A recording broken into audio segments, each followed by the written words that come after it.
The S23 Ultra, the end of an era, is the last dumb flagship smartphone that we're going to see from Samsung. And, well, it's been a good ride. But the thing is it's still a really good phone. There's been so much this last year with the conversation on the buzzwords and the keywords, AI, machine learning, chat GPT, generative AI, blah, blah, blah, blah, blah. All that stuff. All these things that don't really matter in most phones, that when this phone came out, nobody was talking about it. Zero people were talking about it. And the only phone really anybody referenced AI was the Pixel phones. And even that was like an afterthought because most people didn't take it too seriously, even though there are quite a few things when it comes to the AI and machine learning department that are done, unlike the Pixel 7, the Pixel 6. Well, this phone is like the last brute force, pure high-end flagship that we're going to see. S24 is right around the corner. They're calling it the AI smartphone or something like that. I think they patented it or whatever in the world copyrighted it. Get ready for it. Like 2023 was just the beginning of all this AI machine learning conversation. Now we'll see if they can actually do anything with it. I don't actually have a ton of faith in Samsung to really do anything revolutionary in this AI and machine learning department just yet, because there's a foundation that has to be built there. I mean, shoot, the Google Pixel, they started using a computational photography like 5 generations ago.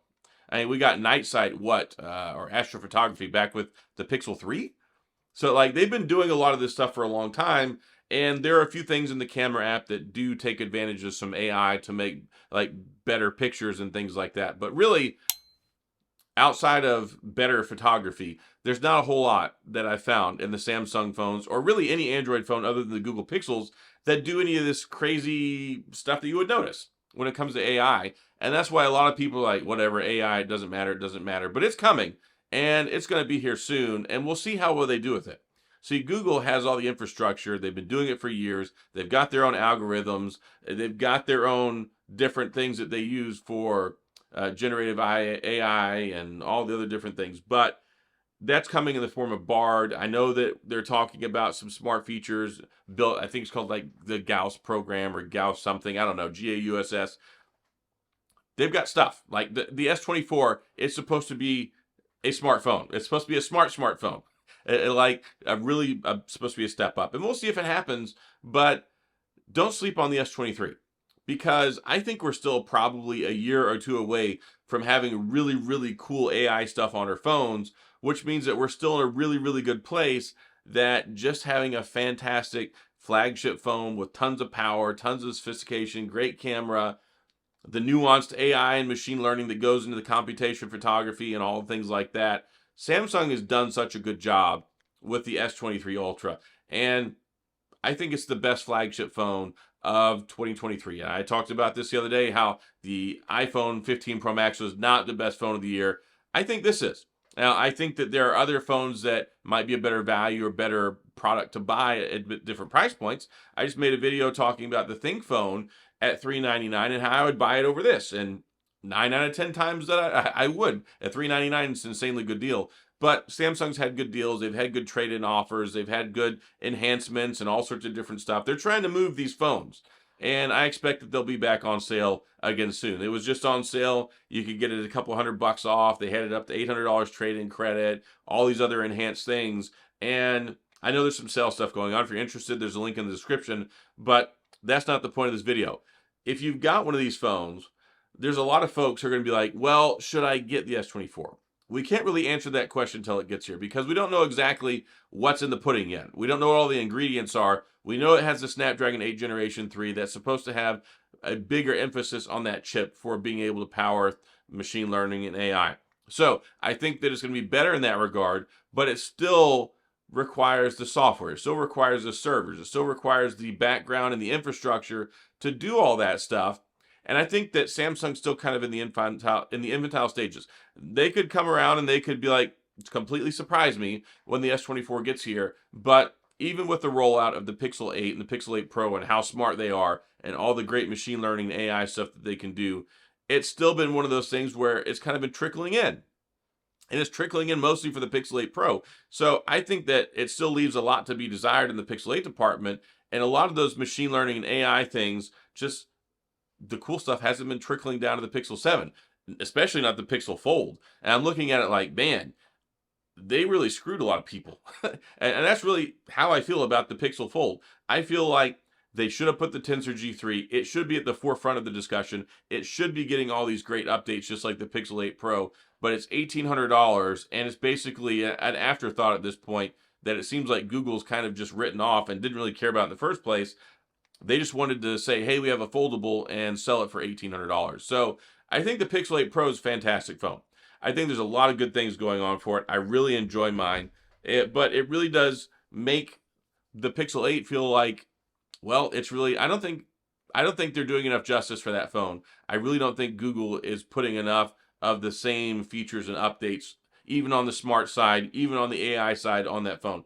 It seems like they're really just all in with the Pixel 8 Pro at this point. But then you look at the S23 Ultra and it's a completely different conversation because there's no AI expectations. So the expectations for the S24, especially the S24 Ultra, are going to be very, very high. And they're talking about changing the telephoto. We're talking about making it a flat screen. Of course, it's going to have the S Pen. It'll have DeX. It'll have all those great things. So I fully expect it to be a very powerful, very competitive phone that does a lot of great things. But I'm still sitting here cautious. Like I'm cautiously optimistic, but very reserved in the hype and the excitement that I'm buying into this phone. We're only like 6 weeks away. It's pretty much known at this point it's going to launch in the middle of January, and we'll see what it actually does because we have the foundation and we know what Google's already doing with AI, but what is Samsung going to do with it? Where are they going to take it? How well is it going to be executed? What's going to be there on day one? And we'll see how it goes. Yeah, because it's one of those things where there's a lot that goes into it. It's not just like, oh, it's an AI phone and they put some little gimmicks on there. Samsung has been known over the years to put some gimmicks here and there. And I still think that for most phones, it's just a buzzword or it's something that just doesn't deliver in the way that meets expectations. A lot like 5G. When 5G came out, it was buzzword, 5G, 5G, 5G, and it wasn't available anywhere. It sucked. Millimeter wave was basically useless. It still pretty much is. And it took them like 5 years to get it deployed in a way where it actually is semi-meaningful, and really it's just a slight upgrade from LTE. So I don't want this to fall flat. I think that the realization of what it can do is just around the corner, and the S24 will be instrumental in that because, quite frankly, the S24 sells like 30 times.